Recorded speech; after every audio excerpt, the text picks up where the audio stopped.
All right, so we're going to talk about word problems that will lead to two-step equations. As we've been doing our notes throughout the unit, we've a little bit here and there scattered in a word problem, but I wanted to make sure I addressed it clearly. So the objective is I can solve word problems leading to two-step equations. So I'm going to jump right in. It says a gym charges a $50 activation fee, and that's often when you go to sign up for a gym, you pay a one-time fee, plus you pay an additional amount every month to keep your membership up. So a gym charges a $50 activation fee and $17 per month for a membership.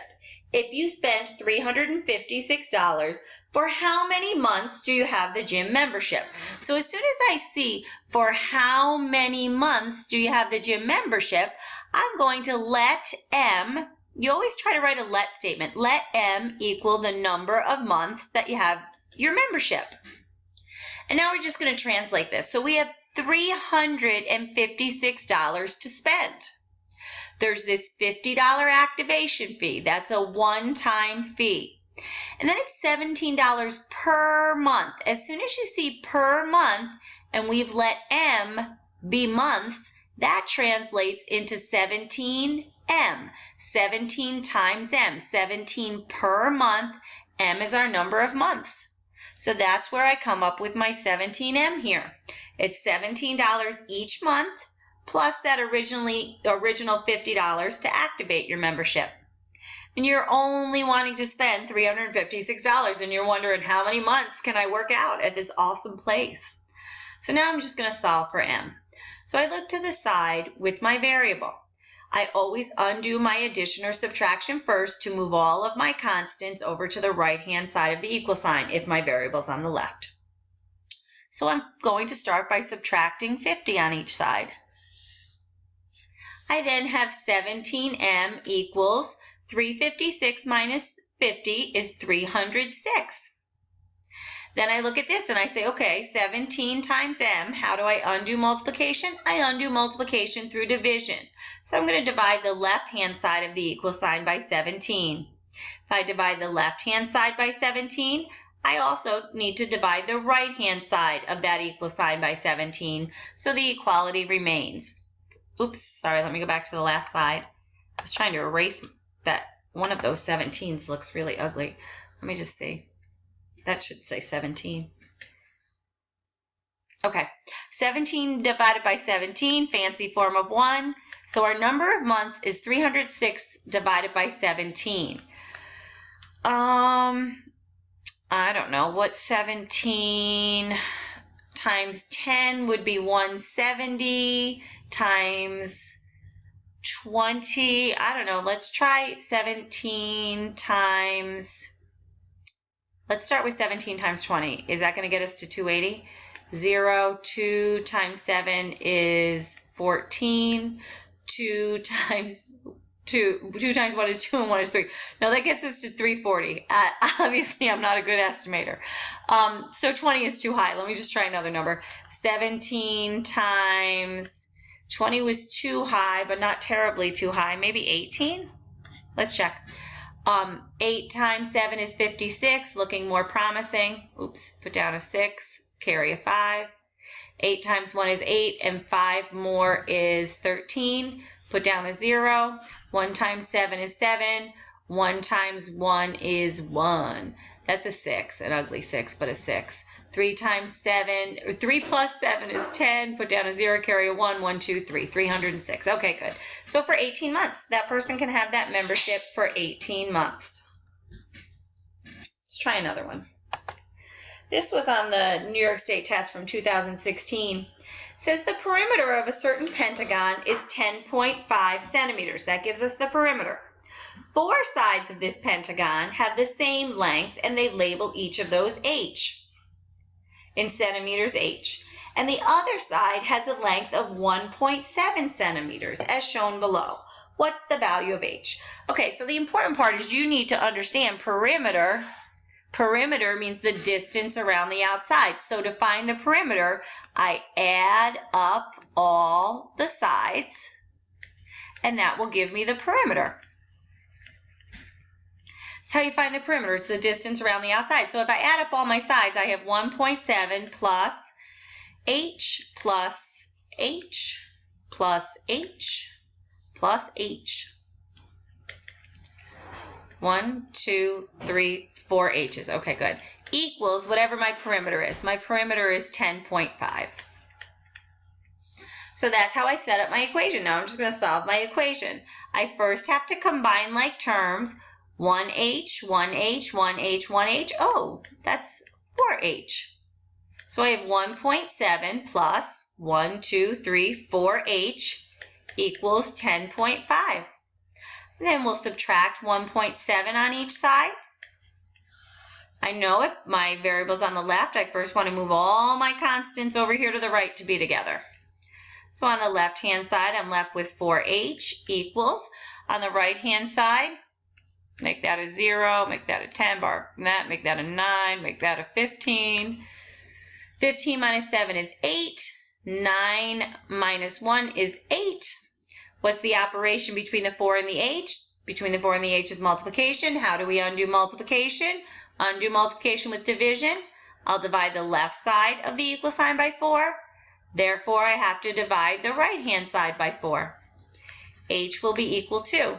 I have to divide 4 into 8.8. 4 goes into 8 twice. Drag up that decimal point. 4 goes into 8 twice. 2.2.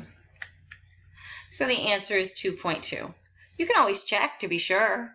If each of these is 2.2, and I know the perimeter is 10.5, so that's the 2.2, I could simply try to add up all my sides. 1.7, 2.2, 2.2, 2.2, 2.2. Add up those 1, 2, 3, 4, 5 sides and hope that I get 10.5. 7 and 2 is 9, and 2 is 11, and 2 is 13, and 2 is 15. Looking promising. Put down a 5, carry a 1. 1 and 1 is 2, 4, 6, 8, 10. Yep. That's just a quick little check to be sure that we got the right answer for H. Let's try another one. It's another one that New York State put out in 2016. It says a number n is multiplied by negative 5/8. The product is negative 0.4. Okay, they give us, we don't have to write a let statement. N is multiplied by. N is multiplied by negative 5/8. That product is negative 0.4. What's the value of n?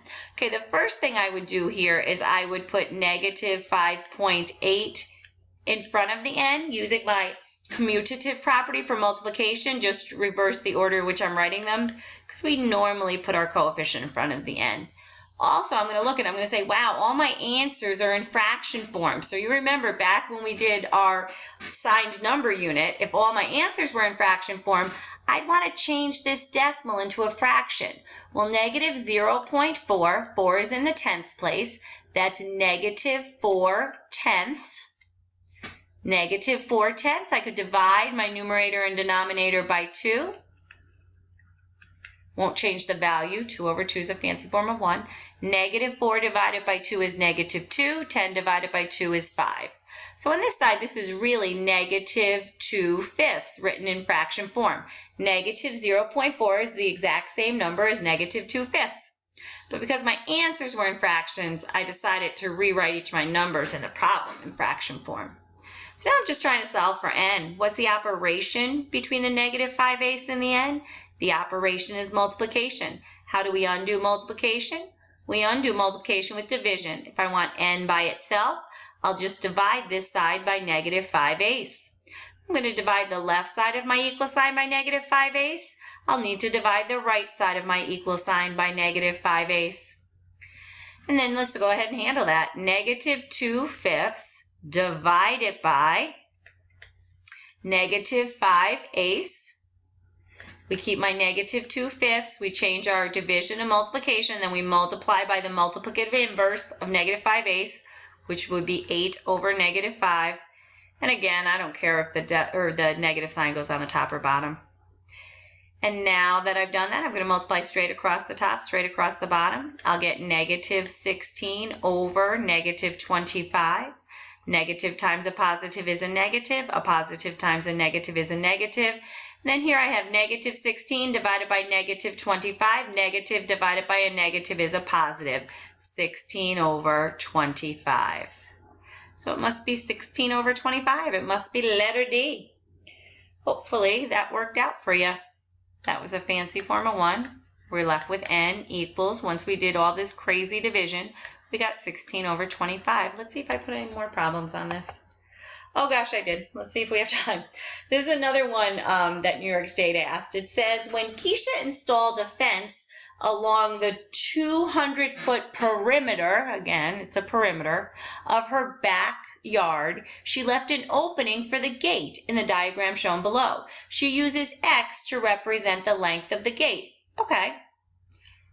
And we know the perimeter is 200. So for perimeter, we just need to add up all the sides, and that'll equal our perimeter. They must like to ask about perimeter on the state test. It happens quite a bit.